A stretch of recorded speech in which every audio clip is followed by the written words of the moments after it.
Friends, स्वागत है आपका मेरे इस YouTube चैनल काका क्लासेस पर। दोस्तों, आज हम इस वीडियो में बात करेंगे समतल में गति।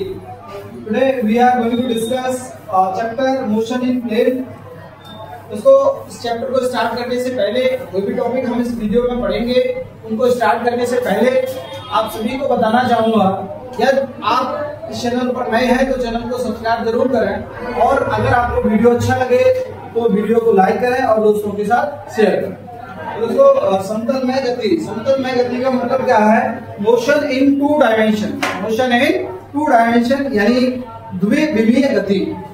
द्विविमीय गति और एक विमीय गति क्या होती है उसको एक बार देखते हैं। देखिए, मोशन या तो आपका 1D होगा या 2D, यानी मोशन 1 डायमेंशन या 2 डायमेंशन। किसी भी कण की स्थिति में केवल एक अक्ष में परिवर्तन हो, समय के साथ किसी कण की स्थिति में परिवर्तन एक अक्ष में हो, या तो बेटा आपका वो एक्स एक्सिस हो सकता है या वाई एक्सिस हो सकता है। ठीक है, किसी भी पार्टिकल की पोजीशन में चेंज को रिप्रेजेंट करने के लिए अगर हमें एक एक्सिस की नीड हो, एक अक्ष की जरूरत हो, तो उसके मोशन को तो हम बोलेंगे मोशन इन पॉइंट डी। दूसरा 2D, कोई भी ऐसा मोशन जिसमें पार्टिकल की पोजीशन में जो चेंज है, उस पोजीशन में चेंज को रिप्रेजेंट करने के लिए अगर हमें दो एक्सिस की नीड होती है तो उस मोशन को हम क्या बोलेंगे? 2D बोलेंगे। क्या बोलेंगे? 2D। जब किसी भी कण की स्थिति में परिवर्तन को व्यक्त करने के लिए यदि हमें दो अक्षों की जरूरत हो, वो अक्ष का मतलब x y हो सकता है, y z हो सकता है, या x z x हो सकता है। यहाँ आपका या तो x एक्सिस हो या y एक्सिस हो या बेटा आपका z एक्सिस हो। केवल एक एक्सिस की नीड हो तो उसको हम क्या बोलेंगे? Motion in 1D। इसका जो एग्जांपल है वो क्या है आपका? मोशन अलोंग स्ट्रेट लाइन या motion in a straight line. सरल रेखीय गति। कौन सी गति बेटा? सरल रेखीय गति।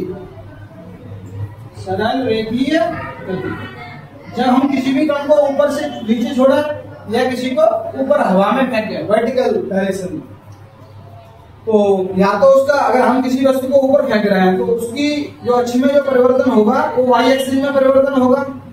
जमीन पर हम चल रहे हैं तो उसको हम नॉर्मली एक्स एक्सिस पर ले सकते हैं, तो वहां हमें केवल एक अक्ष की जरूरत पड़ रही है, तो वहां हम उसको क्या बोलेंगे? Motion in 1 dimension.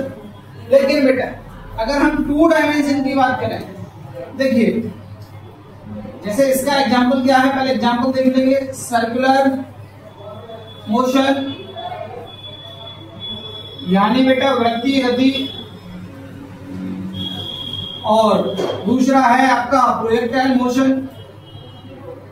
कौन सा मोशन? प्रोजेक्टाइल मोशन, जिसको हम बोलेंगे क्या? प्रक्षेप्य गति। कौन सी गति? प्रक्षेप्य गति।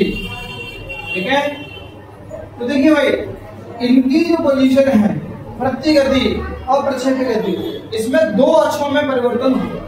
कितने अक्षों में परिवर्तन होगा? 2 अक्षों में परिवर्तन। 2 एक्सिस इनकी जो पोजीशन होगी उसको रिप्रेजेंट करने के लिए वी विल नीड 2 एक्सिस। तो इनका जो मोशन होगा उसको हम क्या बोलेंगे? Motion in 2 dimension.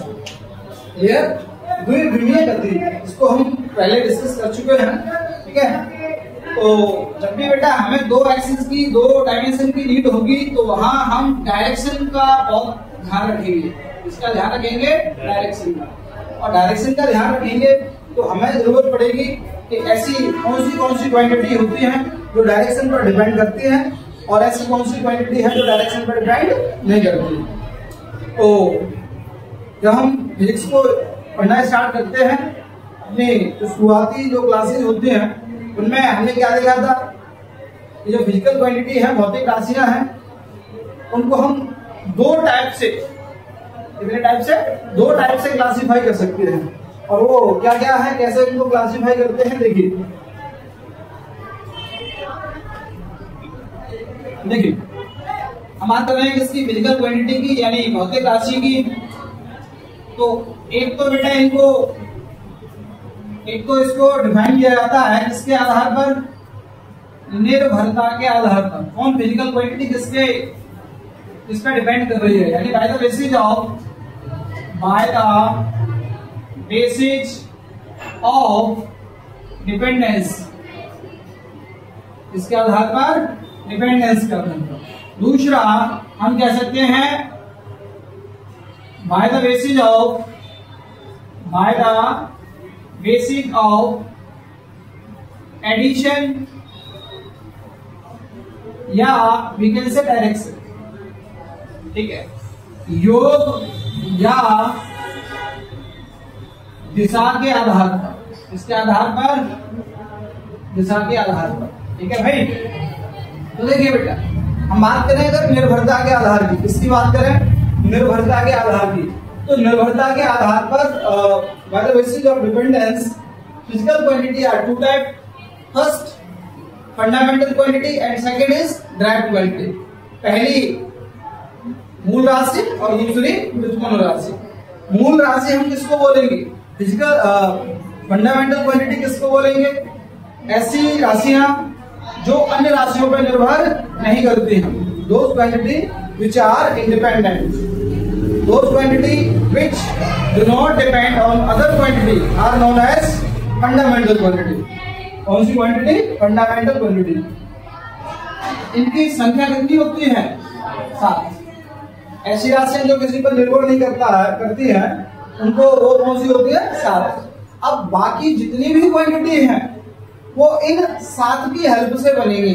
तो इसका मतलब जो व्युत्पन्न राशि होगी बेटा, कौन सी राशि, व्युत्पन्न राशि होगी यानी डिराइव्ड क्वांटिटी होगी, वो किसकी हेल्प से बनी होगी बेटा, मूल राशि की हेल्प से। इसकी हेल्प से मूल राशि, यानी हम कह सकते हैं फंडामेंटल क्वांटिटीज की हेल्प से। तो इसकी डेफिनेशन कैसे बना सकते हैं हम, कि वे राशियां जो मूल राशियों की सहायता से बनती हैं या वे राशियां जो मूल राशियों पर निर्भर करती हैं उनको हम व्युत्पन्न राशि, those quantity which depend on fundamental quantities are known as direct quantity. ठीक है भाई। लेकिन जो आज हम पढ़ने वाले हैं वो क्या है आपका, by the basis of direction, by the basis of addition. तो देखिए मैंने यहां लिखा है बेटा भौतिक राशि, तो एक तो है बेटा आपका अदिश राशि। कौन सी राशि है, अदिश राशि, और दूसरी है सदिश राशि। सदिश राशि बेटा इसको अगर बोलेंगे तो ये होगा आपका स्केलर क्वांटिटी। कौन सा क्वांटिटी, स्केलर क्वांटिटी।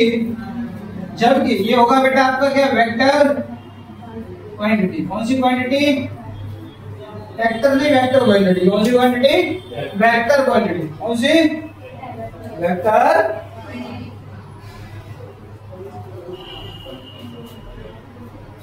तो देखिए भाई अदिश राशि हम किसको बोलेंगे, पहले इसके इस वर्ड पर ये अदिश, अ प्लस दिस। यहां पर अ का मतलब है अभाव, अभाव का मतलब होता है विदाउट, यानी ये इस क्वांटिटी में नहीं होगी। क्या नहीं होगी इसमें, दिशा। दिशा का मतलब बेटा क्या नहीं होगी इसमें, डायरेक्शन नहीं होगी। ठीक है भाई, क्या नहीं होगी इसमें, डायरेक्शन। क्लियर है बेटा। यानी वे राशियां जिनमें केवल और केवल क्या हो बेटा, परिमाण हो, क्या हो, परिमाण हो, ओनली मैग्नीट्यूड, क्या हो, ओनली मैग्नीट्यूड।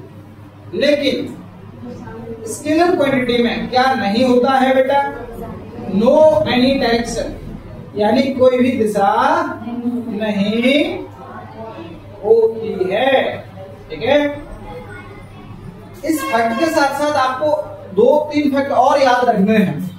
क्या क्या, कि addition of scalar quantity does not depend on the angle between scalar quantity. जैसे अगर मैं बात करूं इसकी, इसमें एक छोटा सा एग्जांपल लेते हैं लेंथ यानी लंबाई का। Length is a scalar quantity, लंबाई एक आपकी अदिश राशि है।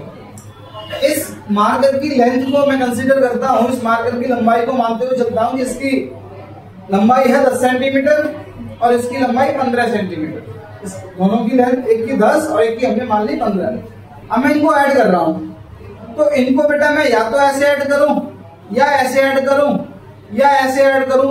जब लंबाइयों को जोड़ूंगा, इसको जोड़ूंगा मैं, लंबाइयों को ऐड करूंगा, तो इनकी लंबाई में इसके एंगल से कोई फर्क नहीं पड़ेगा।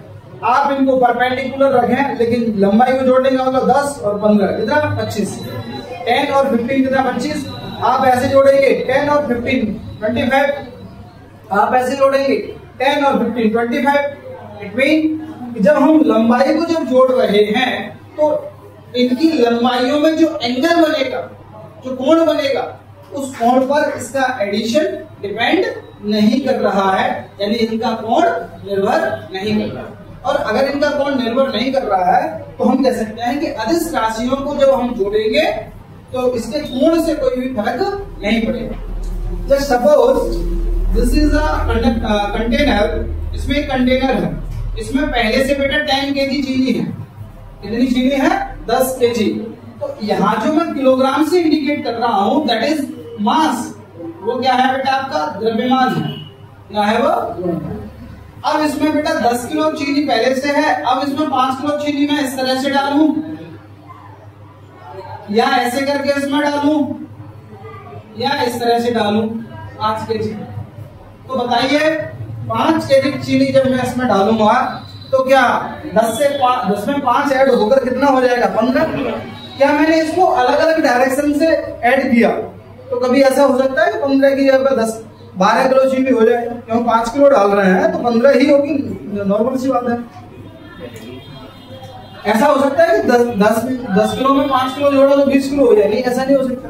तो इसका मतलब हम कह सकते हैं कि अदिश राशियों का, ध्यान सुन लें, अदिश राशियों का योगफल उन राशियों के बीच बने कोण पर निर्भर नहीं करता। और जब इनको जब जोड़ा जाएगा बेटा, क्या किया जाएगा?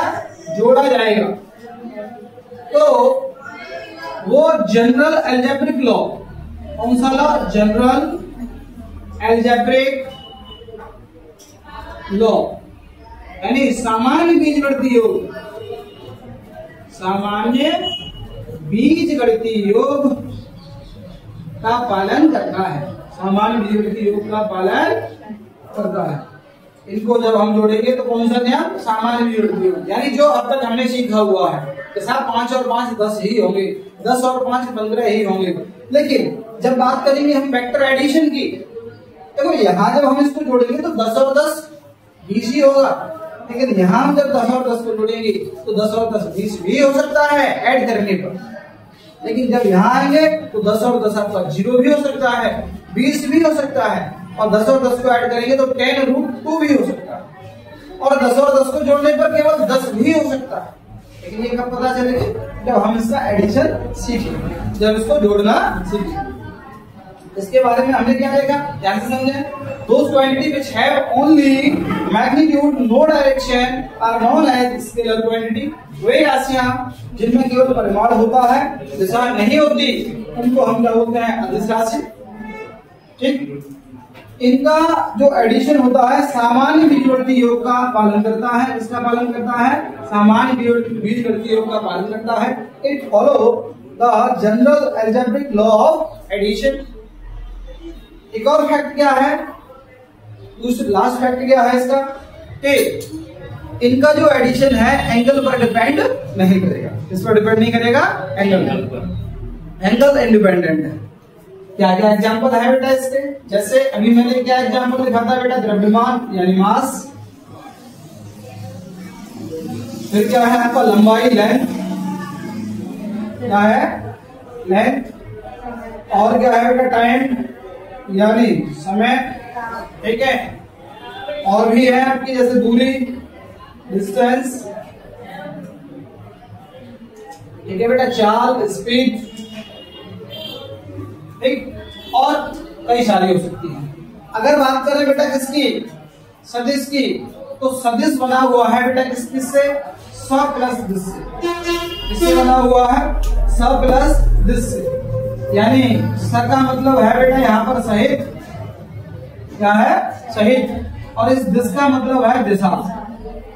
यानी जब सदिश राशि को हम व्यक्त करेंगे, सदिश राशि को जब हम बताएंगे तो किसकी सहायता से बताएंगे, डायरेक्शन बताएंगे। मैग्नीट्यूड तो होगा ही होगा, क्या होगा, मैग्नीट्यूड तो होगा ही होगा। यानी इसमें हम कह सकते हैं परिमाण और बेटा दिशा दोनों होते हैं, क्या होते हैं, परिमाण और दिशा दोनों। यानी मैग्नीट्यूड भी होगा और इसमें क्या होगी बेटा, डायरेक्शन। देखिए जब हम सदिश राशि को पढ़ते हैं, इसको पढ़ते हैं सदिश राशि को, तो अगर आपको केवल इतना बताया जा रहा है या आपको केवल इतना पता है क्या, those quantity which have only magnitude and direction both, ऐसी राशियां जिनमें केवल परिमाण और दिशा दोनों होते हैं तो उन राशियों को हम सदिश कहते हैं। लेकिन अगर आपने ये फैक्ट ढंग से नहीं पढ़ा, हम केवल उन्हीं राशियों को सदिश बोलेंगे जो वेक्टर लॉ ऑफ एडिशन को फॉलो करेंगे। जो वेक्टर लॉ ऑफ एडिशन को फॉलो करेंगे उनको तो हम बोलेंगे वेक्टर, और जो वेक्टर लॉ ऑफ एडिशन को फॉलो नहीं करेंगे, भले ही उनमें मैग्नीट्यूड और डायरेक्शन दोनों हो, क्या बोला मैंने, भले ही उनमें मैग्नीट्यूड और डायरेक्शन हो, परिमाण और दिशा है, लेकिन बेटा अगर वो सदिश नियम का पालन नहीं कर रहे हैं, वेक्टर लॉ ऑफ एडिशन को फॉलो नहीं कर रहे हैं, तो हम उसको वेक्टर क्वांटिटी नहीं कहेंगे। क्लियर है? क्या एग्जांपल है इसका, देखते हैं। जैसे बात करूं बेटा मैं इसके इलेक्ट्रिक करंट की, जिसकी बात करूं बेटा बोलो इलेक्ट्रिक करंट, यानी वैद्युत धारा। आपने जब क्लास 10th में जो क्वेश्चन दिए होंगे, तो जैसे दिस इज बैटरी, हमने माना 12 वोल्ट और यहाँ आपका रेजिस्टेंस है आपका 6 ओम का, ठीक है। यहाँ हमने एक की कनेक्ट कर दी, कुंजी लगा दी, जैसे हमने कुंजी को प्रेस किया, यहाँ से करंट आएगा 2 एम्पियर का, कितने एम्पियर का, 2 एम्पियर का। तो देखो ये जो 2 एम्पियर है, it is the magnitude of current, ये वैद्युत धारा का परिमाण है। क्या है ये, वैद्युत धारा का परिमाण। और ये जो बेटा इंडिकेट कर रहे हैं, this is the direction of current, ये वैद्युत धारा की दिशा है। क्या है, वैद्युत धारा की दिशा। तो इसमें वैद्युत धारा में आपका क्या है, परिमाण भी है और दिशा भी है। क्या क्या है इसमें, परिमाण भी है और दिशा भी है। तो परिमाण और दिशा है इसमें, तो इसका मतलब ये कौन सी राशि होनी चाहिए, सदिश होनी चाहिए। लेकिन ये सदिश नियम का पालन नहीं करती है, वेक्टर लॉ ऑफ एडिशन को फॉलो नहीं करती है। और अगर ये वेक्टर लॉ ऑफ एडिशन को फॉलो नहीं करती है तो हम क्या कहेंगे इसके बारे में कि साहब ये सदिश राशि नहीं है। Electric current is not a vector quantity because it is not following vector law of addition. ये सदिश नियम का पालन नहीं कर रही है, तो इसको बाहर निकाल दो। और बेटा यहाँ पर इसका जो एडिशन होगा, यहाँ पर इसका जो एडिशन होगा वो आपका एंगल डिपेंडेंट होगा, एंगल पर डिपेंड करेगा। इस पर डिपेंड करेगा एंगल पर, यानी राशियों के बीच कितना कोण है, उन कोण को बदलने पर, एंगल को बदलने पर एडिशन भी बदला जाएगा। क्लियर है कि नहीं, समझ में आया कि नहीं। इसके अगर हम एग्जाम्पल की बात करें तो एग्जाम्पल देखेंगे, जैसे बेटा डिस्प्लेसमेंट यानी विस्थापन, ठीक है। विस्थापन के अलावा वेग यानी वेलोसिटी, एक्सेलरेशन यानी त्वरण, फोर्स बल, ठीक है।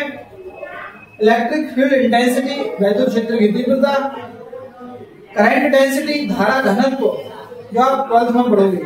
ये सभी एग्जाम्पल किसके हैं, सदिश राशि के हैं। और कई सारे एग्जाम्पल हो सकते हैं जो हम चैप्टर को 1 by 1 चैप्टर में डेफिनेशन पढ़ेंगे तो और समझेंगे।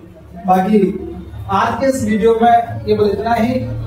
आई होप आपको ये वीडियो अच्छा लगा होगा। यदि अच्छा लगा है तो लाइक करें,